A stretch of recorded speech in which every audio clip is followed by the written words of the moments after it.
जय श्री राम प्रेमी भक्तों, प्यारे भक्तों। किसी ने पूछा है कि मैं किसी के साथ कोई बुरा नहीं करता हूँ, अपनी तरफ से अच्छा ही करता हूँ, भलाई का कार्य करता हूँ, लेकिन मेरे साथ बुरा क्यों होता है। देखिए भक्तों, यह कोई बड़ी बात नहीं है। भलाई और बुराई दो ही चीज़ है, तीसरी चीज़ कोई है नहीं। भलाई बुराई ये हमारे कर्मों से है। बोया पेड़ बबूल का, आम कहाँ से खाए। लिखने वालों ने यह लिख दिया, हम जैसा बोएंगे वैसा ही काटेंगे। लेकिन हम अपने प्रारब्ध को भूल जाते हैं। हमें अपना प्रारब्ध पिछला याद रहता ही नहीं है। हमने क्या किया, कैसे किया, कब किया और क्यों किया। इसलिए हमें यह सब झेलना पड़ता है। बहुत अच्छी बात है, आप किसी का बुरा नहीं चाहते, बुरा नहीं करते, किसी के दिल को नहीं दुखाते हैं, लेकिन जो आपका प्रारब्ध है, जो आपका पुराना कर्म है, वह तो आपको भोगना ही पड़ेगा।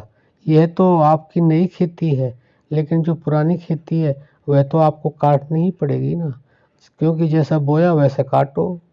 तो इसलिए आप विचलित ना हो, आप परेशान ना हो, आप अच्छा कार्य करते रहें, आप शुभ कार्य करते रहें, लोगों की सेवा करते रहें। लेकिन आपके अंदर जो कमी है उसको अगर आप दूर करेंगे तो एक दिन ऐसा समय आएगा कि आप जो भी कुछ करोगे वह शुभ ही होगा, अशुभ होगा ही नहीं।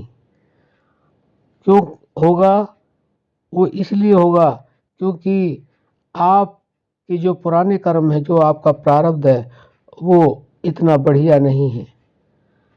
अगर इतना बढ़िया होता तो आपने देखा होगा, लोग बुरा कर्म करते हैं फिर भी वह मौज करते हैं, उन्हें कोई परेशानी नहीं होती है, क्योंकि उनकी जो खेती है वो पहले की अच्छी बोई हुई है, अच्छा उन्होंने कर्म किया हुआ है, उसका फल प्राप्त कर रहे हैं। और जब उनका वह फल जो उन्होंने किया है वह समाप्त हो जाएगा तो उनकी क्या दुर्दशा होगी, यह आप समझ ही सकते हैं। क्योंकि जब आप कह रहे हैं कि हम बहुत अच्छा करते हैं, किसी को परेशान नहीं कर सकते, किसी को दुखी नहीं देख सकते, और हमने अपने इस जीवन में कुछ बुरा किया ही नहीं, लेकिन हमारे साथ बुरा ही होता है, हमें परेशानियों से ने घेर रखा होता है, तो आपके अंदर क्या कमी है? आपके अंदर कमी है नाम जप की। और नाम जप को पहली बात तो शायद हो सकता है आप जानते ना हो, और जानते भी हैं तो आप उस निरंतरता में नहीं लाते हैं। तो इसलिए आप ज़्यादा से ज़्यादा नाम जप करें, ताकि आपका जो प्रारब्ध है, जो घटिया है, जो खराब है, वह जल्दी समाप्त हो जाए। क्योंकि जब तक आपका प्रारब्ध समाप्त नहीं होगा, जो बुरा है, आपको अच्छा फल मिलेगा नहीं। और जब आपका प्रारब्ध समाप्त हो जाएगा नाम जप के द्वारा, तो आपका अच्छा समय शुरू हो जाएगा, जो आपका नया है। उसके बाद में आपको वह मिलने लगेगा जो आपको चाहिए। आपको हर समय हर्ष उल्लास में जीवन जीने का एक तरीका आ जाएगा, लेकिन वह आएगा तभी जब आप नाम से जुड़ेंगे। आप केवल नाम से जुड़िए और फिर देखिए जीवन में क्या क्या आनंद होता है।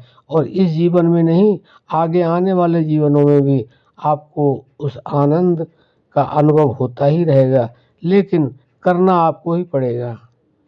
क्योंकि बिना किए तो कुछ होता नहीं है। लोग कहते रहते हैं लेकिन करते नहीं हैं। तो बंधुओं, हमारा तो कहने का भाव यह है कि आप परेशान बिल्कुल ना हो। आप अच्छा कर रहे हैं, बहुत बढ़िया बात है, वो आपके ही काम आएगा।